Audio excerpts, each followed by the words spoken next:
ഇന്ന് Adoor budget tourism സെല്ലൊരുക്കിയ ഒരു യാത്രയിലേക്കാണ് നമ്മൾ പോകുന്നത്. പാണ്ഡവർ പ്രതിഷ്ഠിച്ച 5 ക്ഷേത്രങ്ങളിലേക്ക്. ഭാരതത്തിൻ്റെ സാംസ്കാരിക ചരിത്രം ക്ഷേത്രങ്ങളുടെ കൂടി ചരിത്രമാണ്. മഹാഭാരതത്തിൻ്റെ ഇതിഹാസവുമായി ബന്ധപ്പെട്ടതാണ് ഈ 5 പുരാതന ക്ഷേത്രങ്ങൾ. പഞ്ചപാണ്ഡവ ക്ഷേത്രങ്ങൾ മധ്യ തിരുവിതാംകൂറിലെ ചെങ്ങന്നൂർ, ചങ്ങനാശ്ശേരി താലൂക്കുകളിലാണ് പാണ്ഡവ ക്ഷേത്രങ്ങൾ സ്ഥിതി ചെയ്യുന്നത്. 5 ക്ഷേത്രങ്ങളിലും മഹാവിഷ്ണുവാണെങ്കിലും ഭഗവാന്റെ ഓരോരോ ഭാവങ്ങളെ പ്രതീകാത്മകമായി പ്രകടമാക്കുന്ന പ്രതിഷ്ഠയാണ് നടത്തിയിട്ടുള്ളത്.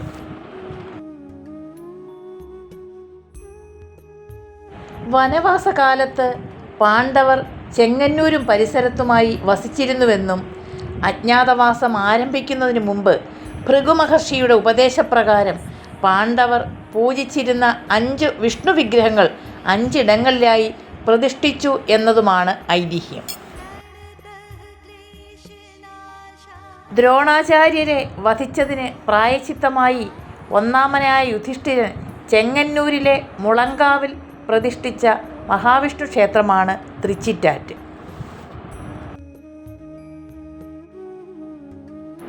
ചതുർബാഹുക്കളോട് കൂടിയ മഹാവിഷ്ണു പ്രതിഷ്ഠയാണിവിടെ.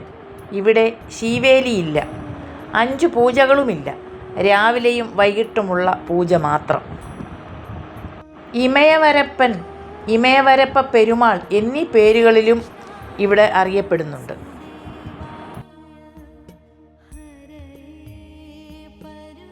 ഭീമസേനൻ പ്രതിഷ്ഠ നടത്തിയ തൃപ്പുലിയൂരാണ് അടുത്തത്. കരിമാണികത്തുമല എന്നറിയപ്പെടുന്ന കുന്നിൻ മുകളിലാണ് ഈ ക്ഷേത്രം. ഭീമസേന തിരുപ്പതി എന്നും ഇവിടം അറിയപ്പെടുന്നു. ചതുർബാഹു രൂപത്തിലാണ് മഹാവിഷ്ണു ഇവിടെ കുടികൊള്ളുന്നത്. ചുവർ ചിത്രകലയോടെയുള്ള അകഭിത്തികൾ പുലിയൂർ ക്ഷേത്രത്തിൻ്റെ പ്രതാപം പ്രകടമാക്കുന്നതാണ്. പലവിധ വിഭവങ്ങൾ പ്രത്യേകം രസാനുപാകത്തിൽ തയ്യാറാക്കുന്ന ചതുശതം എന്ന പായസമാണ് ഇവിടുത്തെ പ്രധാന വഴിപാട്.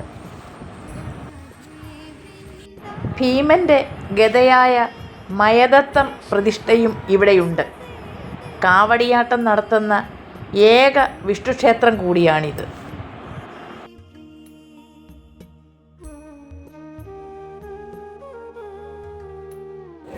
പാണ്ഡവരിൽ 3ാമത്തെ അംഗമായ അർജുനൻ പ്രതിഷ്ഠിച്ച തിരുവാറന്മുള അപ്പൻ്റെ അടുത്തേക്കാണ് നമ്മളുടെ അടുത്ത യാത്ര.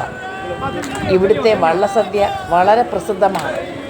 അടൂർ BTCയുടെ നേതൃത്വത്തിലുള്ള ഈ യാത്ര ആറന്മുള സദ്യയിൽ അതിൻ്റെ എല്ലാ ആചാരങ്ങളോടും കൂടി ഞങ്ങൾക്ക് പങ്കെടുക്കാൻ കഴിഞ്ഞു എന്നുള്ളതാണ് ഈ യാത്രയിലെ ഏറ്റവും വലിയ മഹത്വം.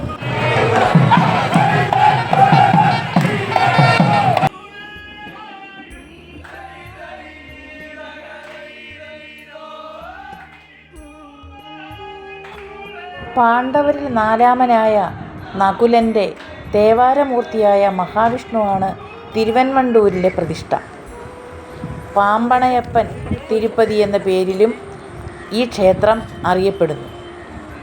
ഗോശാലകൃഷ്ണന് പ്രാധാന്യം നൽകുന്ന ക്ഷേത്രം, പടിഞ്ഞാറോട്ട് ദർശനമുള്ള ക്ഷേത്രം കൂടിയാണിത്.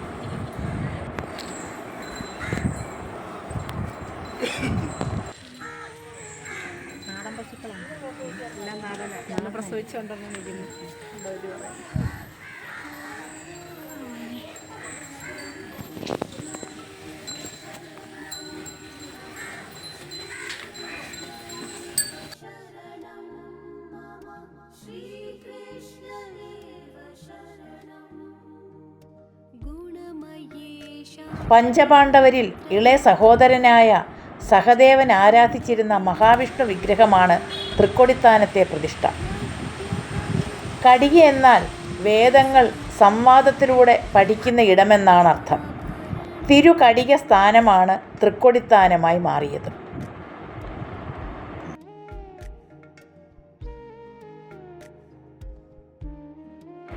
അടുത്തതായി ഞങ്ങൾ എത്തിയത് കവിയൂർ ഗുഹാക്ഷേത്രത്തിലേക്കാണ്. തൃക്കാക്കുടി ഗുഹാക്ഷേത്രം കവിയൂർ ഗുഹാക്ഷേത്രം എന്ന പേരിൽ പ്രശസ്തം. തമിഴ് ദ്രാവിഡ സംസ്കാരത്തിൻ്റെ തെളിവാണ് ഈ ക്ഷേത്രം. പുരാവസ്തു വകുപ്പിൻ്റെ കീഴിലുള്ള ഈ ശിവക്ഷേത്രം 8-ാം നൂറ്റാണ്ടിൽ പാറ തുരന്ന് നിർമ്മിച്ചതാണ്. ക്ഷേത്രത്തിൽ ശ്രീകോവിലിന് പുറത്ത് ഗണപതിയെയും കല്ലിൽ കൊത്തിവെച്ചിട്ടുണ്ട്. പവിത്രമായത് കുടികൊള്ളുന്ന കല്ല് എന്ന അർത്ഥം വരുന്ന തിരുകൽക്കുടി എന്നതിൽ നിന്നാണ് തൃക്കാക്കുടി എന്ന പേരുണ്ടായത്. 2 പാറകൾക്കിടയിൽ ആഴമുള്ള ഇടുങ്ങിയ ഒരു പൊയ്കയുമുണ്ട്.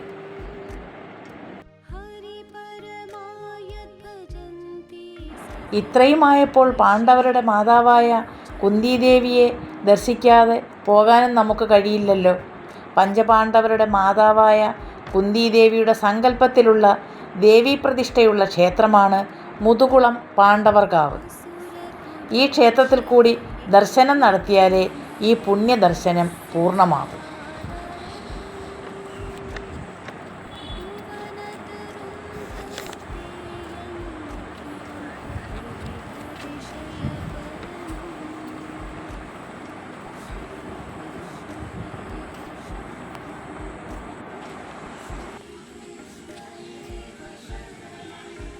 ഈ യാത്ര ഞങ്ങൾക്കുണ്ടാക്കിയ സന്തോഷവും പറഞ്ഞറിയിക്കാൻ വയ്യ. ഇത് തികച്ചും ബഡ്ജറ്റ് ഫ്രണ്ട്ലി യാത്ര തന്നെയാണ്. ഇതിന് മുൻകൈയെടുത്ത അടൂർ BTCക്ക് ഞങ്ങളുടെ എല്ലാവിധ നന്ദിയും അറിയിക്കുന്നു. ഈ യാത്രയിലുടനീളം ഞങ്ങൾക്കാവശ്യമായ സഹായങ്ങളും നിർദ്ദേശങ്ങളും തന്ന അടൂർ BTCയുടെ സ്റ്റാഫുകളായ രഞ്ജിത്തിനും പ്രശാന്തിനും പ്രത്യേകം നന്ദി അറിയിക്കുകയാണ്.